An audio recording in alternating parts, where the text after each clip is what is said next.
Yeah, thanks everybody for being on. Just finished our second practice coming back from Christmas break. Kids had a good 4.5 days at home. Jockalinga had some trouble getting home. Then we had a couple kids had a hard time getting them back, but we managed to get them back here yesterday thanks to the hard work of our travel people at Anthony Travel and Christy Smith. And so we worked out yesterday afternoon late and then worked out again today. So it's just the typical first two practices back after being off 4 or 5 days. So we're excited about game tomorrow night and just trying to get better every day. Danny, go ahead. First off, Vic, that's a nice view you got there. Kind of jealous a little bit. Do you have everyone back? Is that you got Jock and everyone else back? Yeah, everybody's back.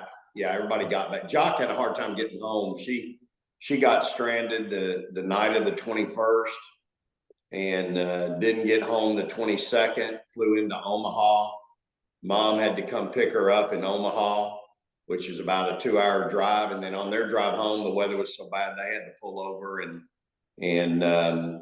spend the night. So she didn't actually get home to South Dakota till the 23rd, which is just, I hate that. But anyway, Sonia and Slim had a hard time getting back, but we managed to get them back. So are you I don't know if you're concerned about this at all tomorrow, but is there a worry about kind of a hangover or jet lag from these players is kind of getting over what they had to get over the last couple of days? Not at all. No, I'm not worried about that at all. Jeff?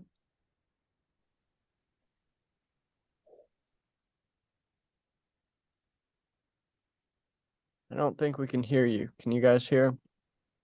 I can hear you. If you want to type a question in the chat, we can do it that way. Anybody else have a question? Roger? Hey, Coach, pardon me if you answered this earlier, but just the importance of, one last tune-up before that next phase on Saturday with Big 12. And you talk a lot about it's about us. I would imagine, is that kind of the case tomorrow? That's exactly right, Roger. I'm more worried about us and what we're doing and how we're doing it than who I'm playing tomorrow night. And that's no disrespect to our opponent. We've got to get back in some semblance of game shape and we've got to execute our stuff. We know that, this team we're going to play tomorrow night, we know they're good, they're talented, they're going to press us, they're going to try to present some problems for us, and they scored a lot of points during the course of the season. So at the same time, I'm more interested in us making sure we can execute, guard, defend like I want to, and play at the pace that we want to play. And again, continuing to take care of the ball, not turning it over, getting our shots, getting great shots, and then staying on the offensive boards. This team has been really good from an offensive rebounding standpoint. I want to keep that energy up. And just to follow up, I would imagine the coaches can say what they want, but you love it when the players can be leaders. Is that something that you have to rely on this in a case like this, coming back from the break and people that have been through it before with you, knowing what is expected right out of the gates? Well, looking back on last year's practice plans, this time last year, if I'm not mistaken, we were battling COVID, myself included. And my staff, Blair had it, I had it, half my team. We had 6 players, which included Anissa Gutierrez, a walk-on. So we had 5 scholarship players leading up to the Oklahoma State game. And we played the Oklahoma State game after practicing with 5 players all week. Shea Holly and Rory Harmon flew up day of game.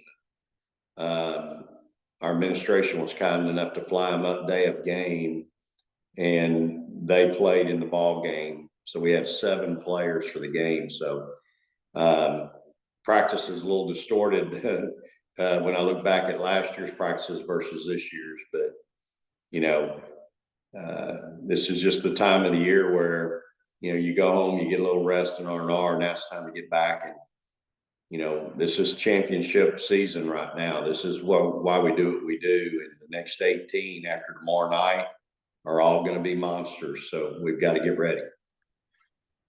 Question from Jeff is pros and cons of this stretch of the year when there are no classes, fewer students on campus, etc. Yeah, I'm a big proponent I like the structure that having a class brings your day-to-day routine. I'm not a big fan of this time of year. I really like that our academic calendar has changed and we're starting school a lot earlier. If I'm not mistaken, our first year here, we started like on January 19th. And that is just a miserable long time of nothing but basketball practice, and that's it. So I'm a proponent of getting them back in class, getting that routine every day. The sooner the better. John, go ahead.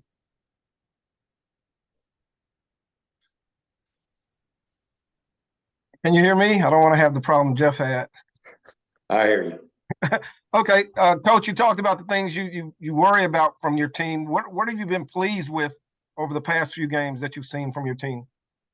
Well, certainly, I think, you know, the USC game and for 3 quarters, the Jackson State game, we really locked in and did a decent job of defending and understanding the scout and what we wanted to do and how we wanted to do it. So I was encouraged by that. And, you know, Shaylee is playing well. She's playing and I'd say her, Deanna and Hattie are really playing at a high level right now.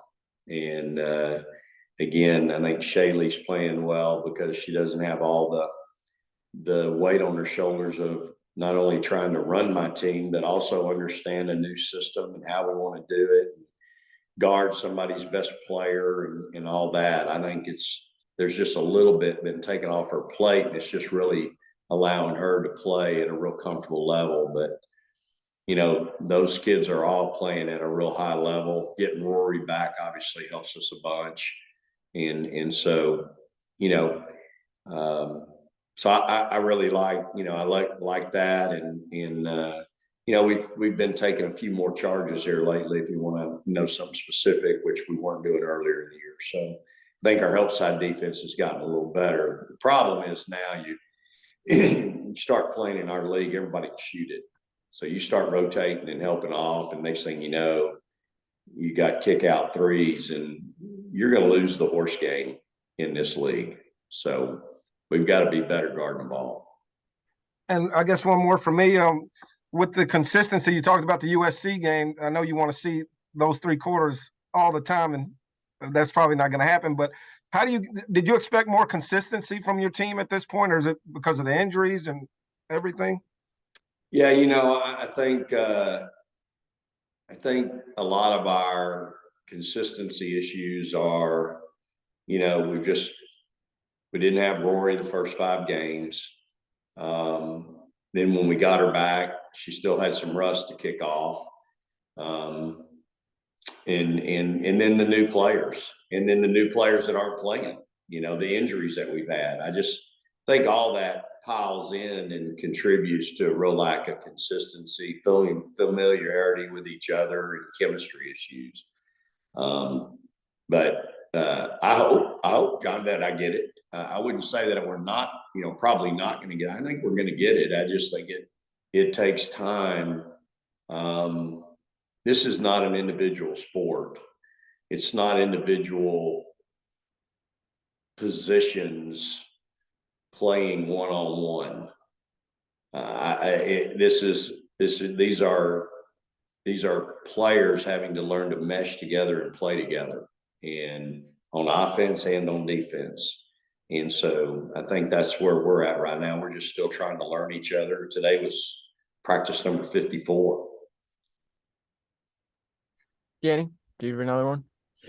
Yeah, Vic, is there an update on Taylor's status for this week, or at least tomorrow? Yeah, I think she's got an appointment at some point in time the next week or two.